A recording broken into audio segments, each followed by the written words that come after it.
February the 1st, 2026, and we are going over to get some fencing materials for some work to do back over here. And it looks like there's a pine tree down. Somebody's already cut top part of it here, and they're just driving around it. So they've chopped some other pieces off. I think they've hauled pieces off of my tree. So we got sweet gum standing here, some oak and sweet gum. Looks like we lost one of our good pines. That's okay. We got enough pine, folks. We got enough pine. Look at that root system.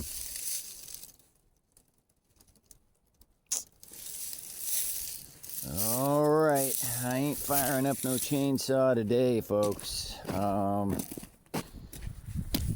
Can't move this, not me. Looks like we're gonna be driving around like everybody else here for a while.